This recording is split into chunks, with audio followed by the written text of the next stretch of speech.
Warga sekitar Masjid Salahuddin Komplek Universitas Palangkaraya dikagetkan dengan penemuan sosok mayat yang terbaring kaku di atas sebuah bangku Rabu kemarin. Saat ditemukan, kondisi mayat cukup mengenaskan karena telah dikerumuni semut merah di sekujur tubuhnya.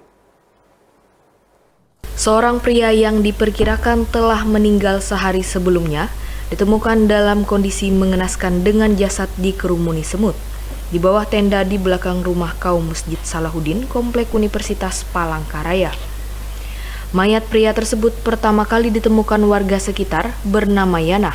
Saat melintas di belakang rumah kaum masjid, Yanah melihat sesosok pria yang sudah tidak bernyawa berbaring di sebuah bangku dengan tubuhnya telah dikerumuni semut merah.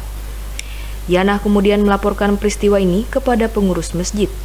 Soalnya aku nih tadi orang hidup di hurung samut gatal sakit kalau jadi aku nih pergi itu ada imam mana ketemu orangnya tuh yang bertiga. Imam tanggung jawab lah kalau nanti ditanya polisi di rumah. Aku ada tanggung jawab, sudah aku nih sudah tua. Nanti kalau macam-macam kayak apa jadi persoalan lagi. Jam berapa sih tadi pian tahunya? Oh hanyar ini habis tengah hari nih. Habis zuhur tadi sejam aja. Ada Ibu tadi lagi ngapain nih, Bu? Ibu pas lagi ngapain? Lewatkah atau apa? Di sini nggak? Mau ketemu cari Udin. Iya, aku nih dari rumah situ mau ketemu Udin yang tinggal di rumah ini. Ada helm di situ, kenapa helm tuh ada di bawah gitu loh, dia kan kerja orangnya. Ya. Sudah Melihat Bapak itu, Bu ya? Lewat aja aku ke dapur itu. Orang tuh kenapa dimakan semut kahak kadas bangun-bangun gitu loh. Langsung pergi aja aku. Takut juga kalau apa-apa kayak apa. Ikan tuh Mam, sudah kok omongin. Malah Acil yang jadi sasarannya. Kada Bapak lain.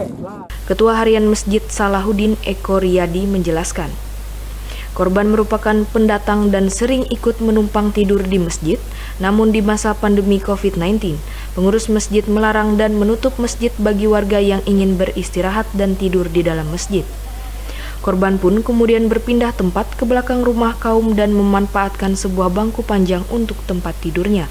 Kita nggak kenal, tetapi beberapa tahun yang lalu, mungkin 2-3 tahun atau 4 tahun yang lalu tuh beliau sering entah dari Kapuas, entah di mana kita kurang tahu, beliau ada urusan ke Anur, selalu tidur di masjid. Kita suruh aja tidur di masjid di situ. Nah, termasuk beberapa minggu kemarin sempat tidur di masjid. Nah, sekarang ini entah 2-3 hari ini kita nggak tahu. Nah, kita tanya sama kaum, dia tidur di belakang. Karena di masjid kan kita tidak membolehkan ada orang tidur, sehingga kayaknya beliau ke sini. Nah, di rumah ini ada yang menempati tidur. Jadi sering mereka ini pasti tahu ini. Di sini ada 2-3 orang yang tidur. Itu memang kaum di sini atau penjaga? Tidak. Dia sudah berhenti, nah, tapi tetap masih menempati rumah ini. Ini rumah ini untuk apa, Pak? Sebenarnya untuk masjid ini untuk kaum masjid, tetapi karena mereka ini kan sudah kita artinya tidak diberdayakan kembali, tetapi tidak mau pindah. Sehingga ketika tidak mau pindah ini banyak orang-orang yang tidak kita tahu identitasnya tidur di sini, termasuk beliau ini. Petugas kepolisian yang tiba di TKP untuk melakukan pemeriksaan tidak menemukan adanya tindak kekerasan di tubuh korban. Jasad korban selanjutnya dibawa ke Rumah Sakit Dori Silpanus untuk dilakukan visum. Dari Palangkaraya, Nanang Alpani, Dayak TV mengabarkan.